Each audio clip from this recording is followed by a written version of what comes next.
povo é a sua cultura. E cultura não pode ser medida somente em valores. Pense nos sorrisos provocados pelas cenas exibidas nas telonas. Ou nas palmas ao final de espetáculos do Oiapoque ao Chuí. Pense nas histórias contadas por bibliotecas, museus e monumentos. Ou no encontro entre personagens e leitores. Por que investir tanto patrocinando e financiando a nossa cultura? Porque a arte e a memória também criam oportunidades. E a gente investe no que desenvolve o Brasil. BNDES, o Banco Nacional do Desenvolvimento. O Biênio da Matemática Brasil apresenta o Festival de Matemática 2017. Realização IMPA e SBM. Patrocinador oficial BNDES. Apoio Ministério da Educação, Ministério da Ciência, Tecnologia, Inovações e Comunicações e Governo Federal.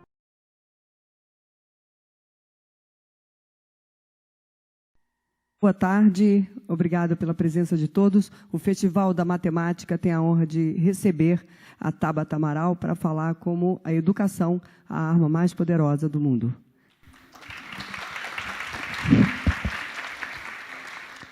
Boa tarde. Estão me escutando? Então tá bom. Meu nome é Tabata, eu vim falar com vocês sobre 3 coisas. Primeiro, como que a minha trajetória levou ao meu sonho grande. E um pouco do meu sonho grande também, que hoje é que a gente tem a melhor educação pública do mundo no Brasil. Vocês acham que é um sonho pequeno ou um sonho bem grande? Grande. E para poder alcançar esse sonho, eu quero ser política um dia. Também é um sonho grande e um sonho meio diferente. Então, para explicar para vocês por que eu tenho esse sonho e como que a educação transformou a minha vida e me levou a ter esses sonhos que eu tenho hoje, eu vou começar contando um pouquinho da minha trajetória. E aí depois a gente faz um bate-papo, pode ser? E aí, se ninguém levantar a mão, eu aponto o dedo e a pessoa tem que falar alguma coisa. Combinado? Então, vamos lá. Essa é um pouquinho sobre minha família. Eu, minha mãe, meu irmão e meu pai. E o resto de nós. Espera, vou voltar que eles são fofinhos. A gente é de um lugar chamado Vila Missionária. Para quem não conhece São Paulo, a Missionária fica na zona sul de São Paulo, na periferia. E durante a minha vida, foi isso que eu conheci, por grande parte. Meu pai era cobrador de ônibus e ele fazia uma linha que ia desde a Vila Missionária até o Itaim, que é um bairro nobre de São Paulo. E minha mãe era diarista, vendedora e trabalhava no centro. Só que eu e meu irmão não saíamos daqui, e esse era o mundo que a gente conhecia. Mas tudo mudou em 2005, quando eu participei da OBMEP. Quem conhece a OBMEP? Quem já fez a OBMEP? Algum medalhista? Então, teremos futuros medalhistas nessa sala, hein? A OBMEP foi a primeira grande oportunidade que eu tive. É a Olimpíada Brasileira de Matemática de Escolas Públicas. E ela me mostrou um mundo completamente diferente. Ela me mostrou que a matemática podia ser uma coisa muito divertida, muito desafiadora, que te deixava louca pensando por horas. Podia ser uma coisa muito legal também, que te mostrava um mundo diferente daquilo que eu conhecia. E foi a matemática, através da OBMEP, que começou a me mostrar que era a educação que iria transformar a minha vida e a da minha família. Com a OBMEP, eu recebi uma bolsa em uma escola privada muito boa. Aqui é onde eu moro. Aqui é o centro de São Paulo e aqui é onde fica a minha escola. É uma escola maravilhosa, gigantesca, de 13 andares, muito diferente da escola onde eu estudava. E eu lembro que eu cheguei lá e minha primeira reação foi de muita revolta, porque eu não entendia como que 2 mundos tão diferentes estavam a só 1h20 de ônibus e metrô. A escola era diferente, as pessoas se vestiam diferente, falavam de maneira diferente, a comida na missionária é muito mais gostosa, tinha muita diferença mesmo. Só que o que mais me incomodava era a qualidade da educação. O que eu comecei a ver lá na etapa, eu nem tinha ouvido falar na minha outra escola, como química, física, que eles tinham desde a 5ª série. Só que depois da revolta veio outro sentimento, que foi de entender o que tinha me levado da missionária até a etapa. Educação, não é? E o que estava fazendo com que o Brasil fosse sempre tão desigual? A desigualdade na educação desses 2 mundos. Então, da mesma maneira que ficou muito claro para mim que era a educação que estava alimentando a desigualdade, seria através da educação que a gente ia mudar as coisas. Dá para ver já de onde que vem meu sonho? Contando mais. Eu cheguei no Etapa e meu primeiro sonho grande foi representar o Brasil em uma competição internacional de ciências. Eu sei que a gente gosta mais de quem joga vôlei, ou está na seleção brasileira de futebol, mas esse era meu sonho. E quando foi em 2010, eu fui para a China, saí do Brasil pela primeira vez, não falava inglês, foi bastante emocionante, mas fui representar o Brasil em uma competição internacional. E no ano seguinte, eu fui para mais 4 competições, então meu sonho se multiplicou por 5. E eu conheci a Turquia, Polônia, Holanda, China, sem pagar nada, o que é muito bom. Fiz amigos do mundo inteiro e realizei meu primeiro sonho. E aí um comentário, eu sempre fui a única menina nos meus times. Então, precisamos também entender que tem alguma coisa muito errada para as meninas não participarem tanto das Olimpíadas, ou de ciências ou matemática. E aí, com toda essa experiência incrível que eu tive, meu segundo sonho grande ficou ainda mais forte. Meu segundo sonho era estudar numa faculdade dos Estados Unidos, muito boa, mas eu não falava inglês. Então, a coisa foi um pouco difícil. E aí, no ano seguinte, eu fiz o vestibular. Meu sonho, na época, era ser uma cientista por causa das Olimpíadas, e eu entrei em Física na USP. E eu não acreditava muito naquele sonho que eu tinha, não. Só que uma coisa muito importante sempre aconteceu na minha vida.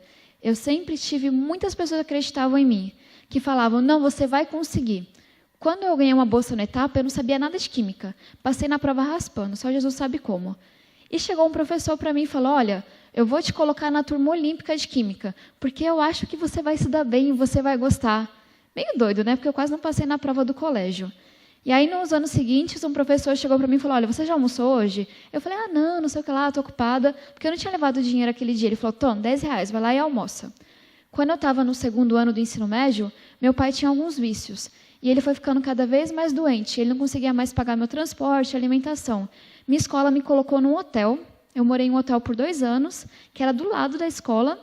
E falou, olha, more aqui para você poder estudar, e a gente vai pagar a tua alimentação e o ônibus todo final de semana para casa. Então, eu tive muito apoio mesmo. E aqui aconteceu a mesma coisa. No meu segundo ano, eu ganhei uma bolsa para estudar inglês. Eu tinha só 1 ano para poder fazer o vestibular americano, mas era a oportunidade que eu tinha. E aí, no dia 8 de março, recebi a melhor notícia da minha vida. Eu fui aceita em Harvard com bolsa completa. E esse era um sonho gigantesco, então eu fiquei muito feliz. Mas por que eu fiz aquela pausa e falei para vocês as pessoas que me ajudaram? Se eu conto a história resumida, olha, eu venho da periferia de São Paulo e eu ganhei uma bolsa em Harvard. Fica parecendo uma coisa milagrosa, né? Que eu, do nada, saí e ganhei uma bolsa. Mas as coisas não são assim. A gente só consegue ir muito longe quando a gente tem sonho grande, se esforça muito, mas quando a gente tem as oportunidades, quando tem pessoas que acreditam na gente. E se não fosse um professor que me colocou no curso da Olimpíada, se não fosse a minha escola que pagou minha alimentação, será que eu teria conseguido isso? Não. Isso é uma coisa que a gente precisa pensar bastante. E aí, no meio de tudo isso, 4 dias depois, meu pai faleceu, por causa dos vícios que ele tinha. Então, a vida é uma montanha-russa, né? Eu fui do momento mais feliz da minha vida para o momento mais triste. E aí, de novo, eu era a única pessoa que trabalhava na minha família, minha mãe tinha perdido o emprego nessa época, com a morte do meu pai, e eu virei para a minha escola e falei, olha, eu não posso sair do Brasil agora, eu não vou mais para fora, não importa, vou continuar fazendo física na USP, está ótimo, ninguém da minha família foi para a USP. E aí, de novo, a minha escola, será que eles ficaram quietos? Não.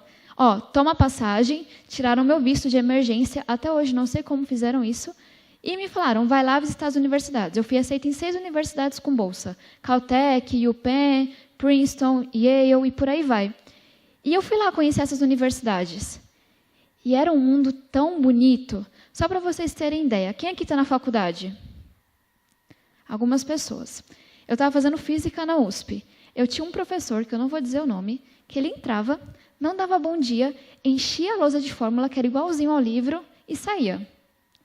Tentasse falar com ele depois da aula. Muito especial. Eu cheguei nessas universidades, tinha professores que eram muito bons, como os que a gente tem no Brasil, e que eram premiados e várias coisas. Eles chegavam na aula, você tem que ler 1000 páginas por semana para uma aula, é muita tarefa, mas eles debatiam contigo. E tinha um professor meu que falava, olha, À tarde eu fico tão sozinho, vai lá no meu escritório conversar comigo? Tipo, eles queriam que os alunos fossem conversar e participassem, debater. Então, era muito diferente. E aí eu não tinha como dizer não para essa oportunidade. Eu tenho mais de 30 tios biológicos, o que ajuda. Então, eu falei com os meus tios, eu falei, não, eu estou indo. E aí, em agosto, eu escolhi Harvard, que é a minha universidade que eu tanto amo e que é muito linda, como vocês podem ver aqui. Quem já assistiu Harry Potter? Mais gente. Esse aqui é o nosso refeitório do primeiro ano, chama Annenberg, e parece muito com o salão comunal do Harry Potter, porque foram inspirados na mesma igreja. Essa é a parte feliz, para vocês saberem de curiosidade. E aí, eu fui para Harvard e muitas coisas aconteceram. Eu comecei estudando astrofísica. Lembra que eu queria ser cientista? Só que no meio do caminho aconteceu uma coisa que eu já conto para vocês e eu mudei de curso. Meu novo sonho passou a estudar ciências políticas. Tudo a ver, né? E aí, lá você pode ter 2 cursos. Então, o meu curso principal, que é o Major, foi Ciências Políticas, e o secundário, que a gente chama de Minor, virou Astrofísica. E aí eu fui estudando, e fui ralando, e trabalhando ao mesmo tempo, minha mãe estava desempregada, e foi, e me graduei, depois de 4 anos. Faz mais ou menos 1 ano isso. Aí aqui, só mostrando para vocês um pouquinho do que foi a minha experiência lá. Essa aqui é uma grande amiga minha, Francesca.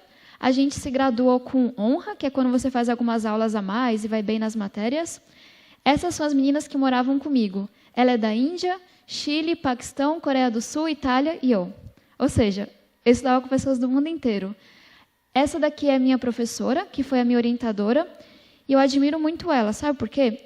Ela foi a única professora que é tenure, que é quando a gente fala quando um professor é fixo na faculdade, que era mulher e era super respeitada. Então, eu vou falar um pouco mais para frente, mas representatividade importa muito. E a gente vê uma pessoa que se parece um pouco com a gente, onde a gente quer chegar, é muito importante. Então, ter uma mulher que era tão incrível me inspirava muito. Esses são os brasileiros que estudavam lá comigo e que são bem engraçados. E essa é a minha família, professora e amigos na minha formatura. E aí, só para contar para vocês, me formei. E com toda essa trajetória, é daí que veio o meu sonho.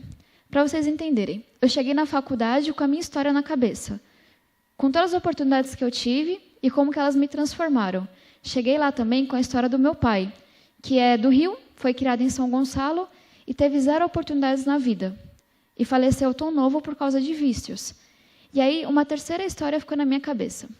Esse é meu irmão e nosso cachorro, o Cachorrão, que é muito lindo, mas o nome não é muito criativo, que meu irmão que escolheu. O Alan estudou a vida inteira em escola pública. Eu fui para uma escola particular muito top, uma das melhores de São Paulo. Só que ele não teve a mesma oportunidade. Chegou no final do ensino médio, será que ele passou em algum vestibular público? Não, não passou em nenhum. Para vocês terem uma ideia, ele não teve nenhuma aula de química, porque nunca acharam professora. E aí, como que você passa na prova? Você não adivinha, né? Você não passa. E aí eu consegui um cursinho para ele. Eu estava na faculdade já e consegui um cursinho para ele fazer. Tinha que trabalhar um pouco, mas ia dar certo. E ele virou para mim e falou, não vou fazer cursinho, porque faculdade é coisa de gente rica ou gênio. Eu não sei nenhum dos dois. Imagina o tapa que isso não foi na minha cara. Eu estava na melhor faculdade do mundo e meu irmão queria parar os estudos porque ele achava que aquilo não era para ele. Eu me revoltei com isso. Eu estava nos Estados Unidos já, mas eu ligava, chorava, brigava. Eu sou bem mandona, comecei a gritar. Eu falei, não, você vai fazer o cursinho, nem que eu te arraste. E ele não acreditava que aquilo era para ele, mas ele foi fazer o cursinho arrastado. Chegou no final do ano, ele passou na USP, na Unicamp e na UFRJ. E hoje está terminando Sistemas da Informação na Unicamp, me dá muito orgulho. E eu acho que a história dele dá um exemplo muito bom, porque deixa bem claro. Lembra que eu falei para vocês que não é só você se esforçar? Que tem que acontecer algumas coisas antes?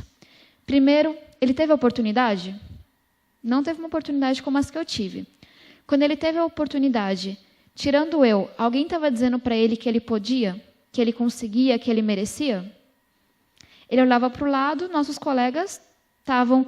Ou tinha gente que estava no mundo das drogas, ou tinha gente que estava casada, ou tinha gente com filho. Não tinha pessoas tendo sonhos muito grandes, porque falta exemplos na periferia, falta exemplos na favela, de pessoas que têm sonhos gigantes e vão para longe. E quando ele teve a oportunidade, teve uma doida acreditando nele e gritando com ele. Aí o esforço dele valeu a pena, não valeu? Então, tá claro porque eu sou apaixonada por educação? Eu espero que sim. E aí eu comecei a pensar sobre isso. Tenho que trabalhar com educação. Tinha a minha história, a história do meu pai, a história da minha mãe na cabeça, e do meu irmão. E pensando o que eu estava fazendo. Quando eu estava no ensino médio, eu tinha cofundado esse projeto com alguns amigos, é o VOA. No VOA, a gente prepara aluno de escola pública para Olimpíadas Científicas. A gente trabalha com por volta de 12 escolas em São Paulo, e a gente dá aula nos domingos. Só que eu comecei a pensar, o VOA tem um impacto local muito grande, mas ele é como se fosse um band-aid. Por quê? Um band-aid, ele tampa a ferida, mas ele cura a ferida? Ou cura o sangramento? Só tampa. E era a mesma coisa com o VOA. A gente estava dando oportunidades muito boas para algumas pessoas, mas a gente estava mudando a educação brasileira? Ou mudando a fonte de desigualdade? Na minha cabeça, não. Então, eu fui falar com o mentor, que é esse daqui, que é o Daniel Vargas. Falei, Daniel, mudei de curso de astrofísica para ciências políticas e quero trabalhar com educação, mas eu não tenho a menor ideia do que eu faço. O que eu faço? E aí ele me deu 2 dicas muito importantes. A primeira, mais importante do que você ter uma ideia genial, é você ter um time genial. Porque as ideias mudam, vão amadurecendo, você vai aprendendo.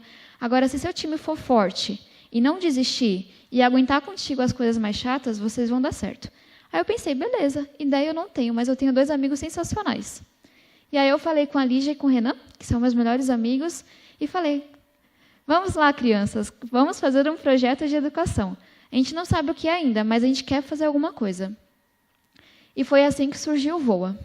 O mapa, desculpa. E esse aqui é o nosso time. Todo mundo acordado? Beleza.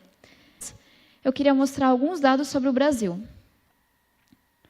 Quando a gente pega os alunos que estão saindo da rede pública do ensino fundamental, ou seja, do 9º ano, 7 de cada 10 alunos não aprenderam o que deveriam em português. É triste, não é? É muita gente. Será que para matemática o número é maior ou o número é menor? Maior. Quantos acham que é? De 10? 9. Um pouquinho mais que 9.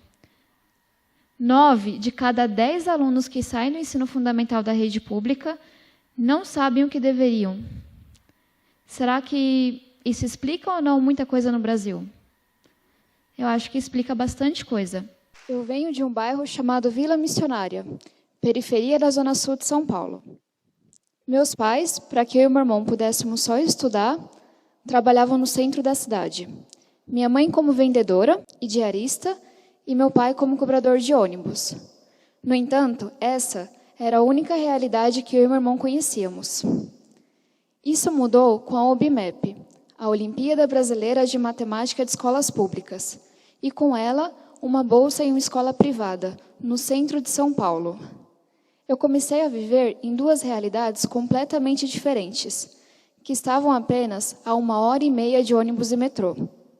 Eu percebi o quão desigual a nossa São Paulo, o quão desigual o nosso Brasil são.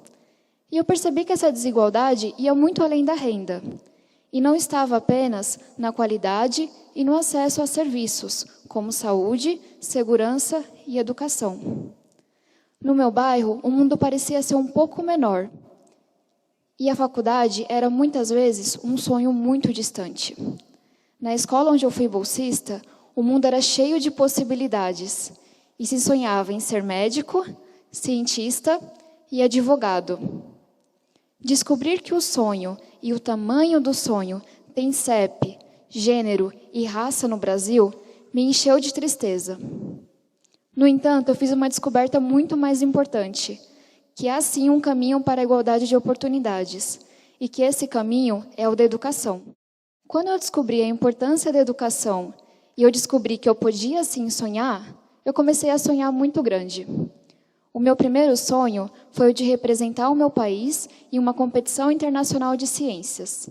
E depois de muito estudo, fui para 5 competições mundiais, de química, astronomia e astrofísica. Logo depois, tive um segundo sonho grande, que era estudar em uma faculdade do exterior. Depois de muitas bolsas, muitas pessoas sonhando comigo, acreditando no meu sonho e realmente me dando oportunidades, e depois de muito esforço, fui aceita em 6 faculdades americanas com bolsa, e escolhi a Universidade de Harvard.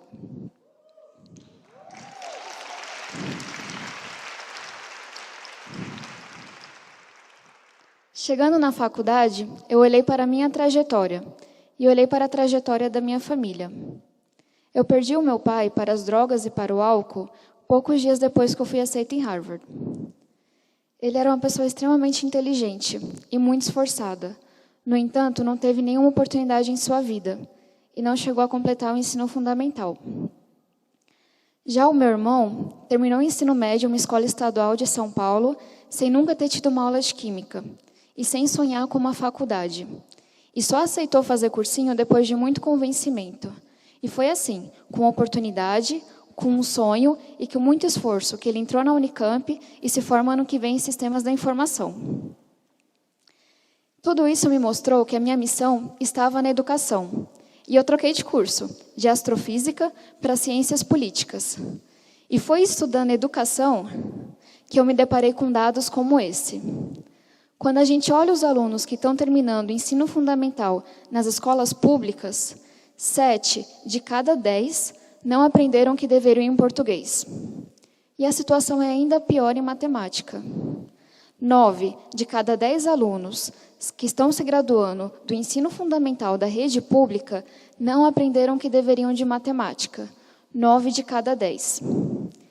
Eu realmente acredito que essa baixa qualidade da educação no Brasil se deve ao fato de a educação ser importante na teoria, no discurso, mas não na prática.